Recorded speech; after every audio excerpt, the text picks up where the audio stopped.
Hey, 42 here. Crime and punishment. They go together like pen and paper, like summer and barbecues, and like bacon and, well, bacon goes with everything. But sometimes you get crime without punishment, and society feels like it's been hard done by. We all love a good bit of justice, and there's nothing quite like a great detective unravelling a criminal's evil scheme, although it's not always possible. A vital clue might be missing, witnesses disappear, or a bloody fingerprint turns out to be ketchup from a hungry detective's lunch. So let's get together Sherlock Holmes, Poirot, Columbo, and that guy from CSI Miami who's always taking his sunglasses off, and investigate some of the world's greatest unsolved crimes. Elizabeth Short was a lot shorter when they found her, since somebody had cut her right in half. She remains one of Los Angeles' longest unsolved cases, and the Black Dahlia, as she is commonly known, inspired many a good book, movie and TV show through the years.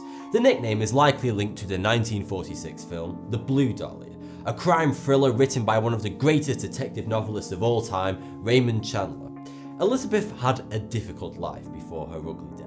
She grew up in Massachusetts, and when she was just 6 years old, her father's car was found parked on a bridge, and it was assumed that he had committed suicide after losing everything in the 1929 stock market crash. But a letter arrived from California years later with her father apologising and telling her he lived in California. He couldn't find the "sorry I faked my death and ran away" apology card at the gas station.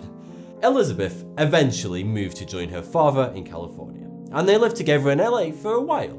But she moved towns after they had an argument, and she flitted around various California locations, until she was found dead in Limert Park, California. Right, I guess you want the grisly details now, don't you? Maybe you should load up a video of some puppies, as a backup. So, when Betty Bersinger and her 3-year-old daughter found Elizabeth Short on 15th of January 1947, they thought she was actually a shop mannequin, since the top and bottom halves of her were over a foot apart, and she was posed with her hands above her head. She had whole pieces of flesh removed and was largely drained of blood, some of which was found in a cement sack nearby. She also had a Glasgow smile, where the corners of her mouth were sliced up to her ears. There have been many suspects over the years, including Walter Bailey, a surgeon, Norman Chandler, publisher of the Los Angeles Times, Mark Hansen, a Hollywood nightclub owner, and the most compelling suspect, Dr. George Hill Hodel. You can see why they made movies out of this story, can't you? There are so many rumours about the Black Dahlia, such as her being a sex worker, and even the opposite, that she was unable to have sex due to a birth defect, but none of these have ever been substantiated, and the mystery is still unsolved. Our next pair of murders involves a whole lot of beef, but it's okay vegetarians, no cows were harmed, just two of the world's greatest rappers, Biggie and Tupac. In 1994, Tupac survived a shooting outside New York's Quad Studios, and he managed to get into an elevator and get back upstairs to where Biggie and some of his crew were. Tupac and Biggie were friends at this point, but Tupac accused Biggie of knowing that the shooting was going to take place. Biggie denied it, but soon after released the song "Who Shot You?" And although probably just a taunt, Tupac really took it to heart. Things escalated quickly into a full East Coast-West Coast rivalry. Rap beefs are pretty common, and they give the industry a lot of entertainment value, often becoming a sort of X-rated soap opera. But whereas these days it probably just ends up with Azealia Banks being banned from Twitter, Tupac and Biggie had a much more final ending, when both were gunned down, 6 months apart in 96 and 97. No killer has been brought to justice for either murder. There are just rumours of various gangsters and even the FBI being responsible. Let's have a break from murder, shall we? No one died from this crime, but it could be said that it actually represented a far more dangerous threat than anything else on this list. On Christmas Eve 2000, a hacker named Leaf accessed a Navy computer in Washington and stole most of the source code for Exigent OS Comet software, which is used to guide satellites and missiles.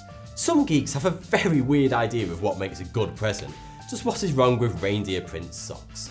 The FBI's Chris Murray played down the importance of the hack, saying it wasn't an intelligence disaster since the data was unclassified.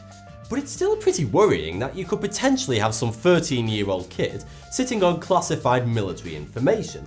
Although, to be fair, we did let George W. Bush have the nuke codes, and he choked on a pretzel.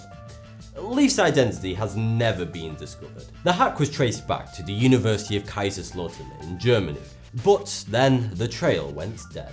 This is not the only time an unknown hacker has messed with the US government. In 1989, a digital worm was created called WANG, which stood for Worms Against Nuclear Killers. It infected NASA computers and cost $500,000 of time and resources to fix.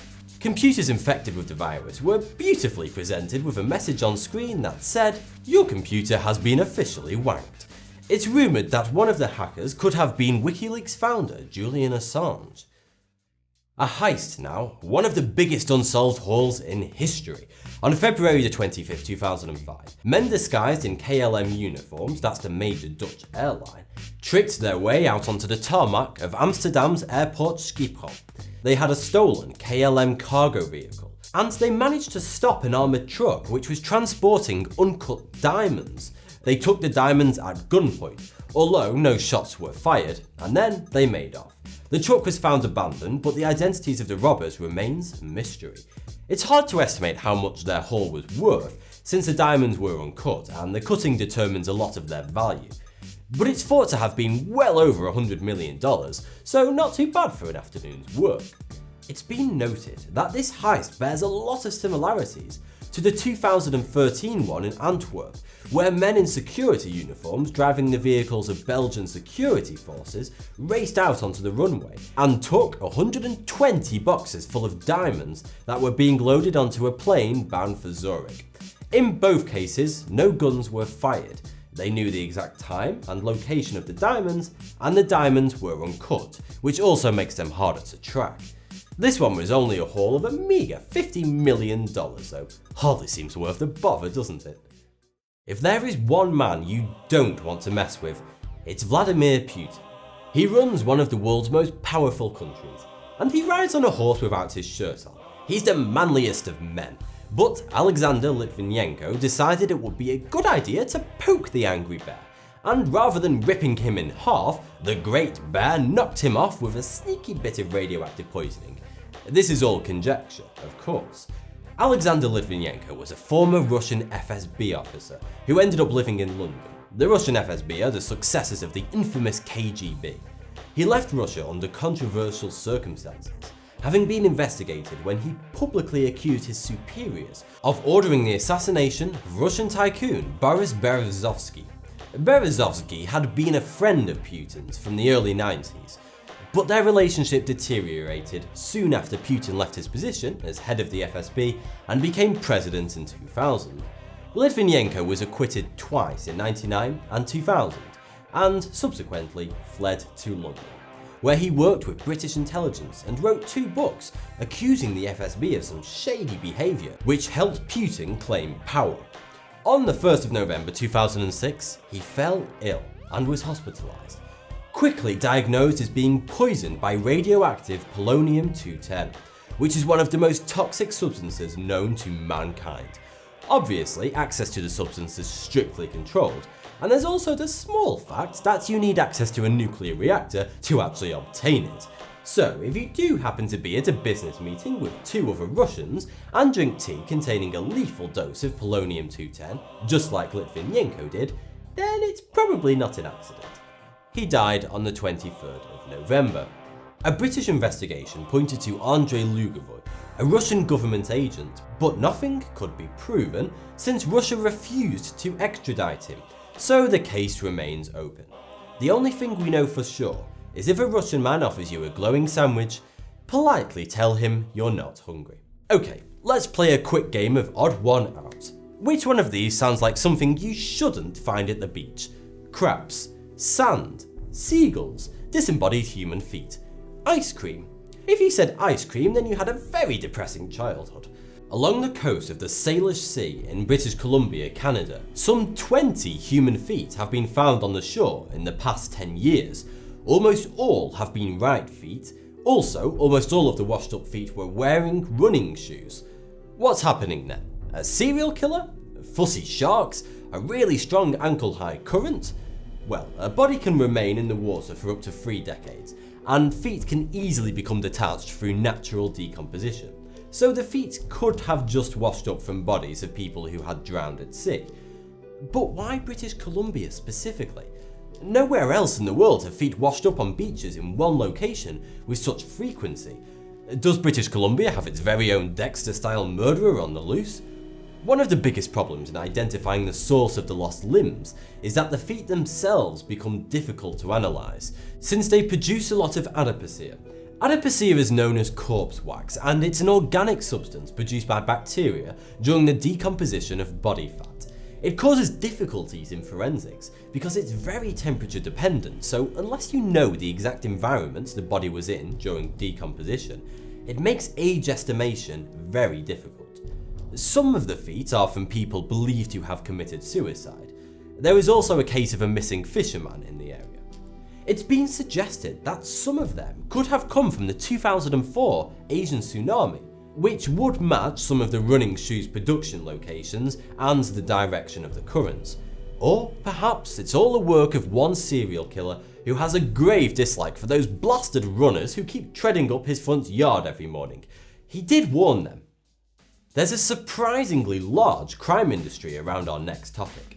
After drugs, money laundering and arms dealing, it's one of the biggest illegal businesses in the game. What do you think it is? Carjacking? Armed robbery? Really awful parking? It's actually the romantic world of art theft, which clocks in at about $6 billion annually. And the greatest art heist of all time was from the Isabel Stewart Gardner Museum in Boston, USA. In the early hours of the 18th of March 1990, 2 men dressed as local police arrived at the museum and told the security they'd been called for a disturbance in the yard. They then proceeded to truss up the guards and walked off with an incredible collection of work from master painters such as Degas, Rembrandt and Manet. It's hard to put a price on it, but some say it was almost $500 million of classic art. There were no real leads and none of the art has resurfaced. The museum director, Anne Hawley, saw the bigger picture and went as far as to publicly release details for the thieves as to how best to store the paintings, thinking it's better that they at least survive intact, even if they are hanging in some shady billionaire's pool room. It seems like it's surprisingly easy to pick up a Picasso or steal a Sheila. In 2010, a lone thief just broke a window and cut a padlock, and that's all it took to get into the Paris Museum of Modern Art and dance off with a Matisse and a Picasso, among others. Not exactly what I would call state-of-the-art security, but rather than cashing in on his millions, one of his accomplices claims that whilst he was being questioned by the police, that he had just thrown the paintings into a rubbish truck, rather than paint himself into a corner and have a nasty brush with the law. We're staying with art for our last crime now, but rather than stealing it, the creation is the crime. It's the world's favourite graffiti artist, the mysterious Banksy. He's a British artist that grew out of the underground scene in Bristol, and his work, often highly political in nature, has appeared everywhere from London to Disneyland to the Gaza Strip. Pieces of his work have sold for over $1 million, and he's even made an Oscar-nominated documentary called Exit Through the Gift Shop. But he, or she, or them, has never revealed their true identity, perhaps to enjoy the anonymity, but probably due to the illegality of his work.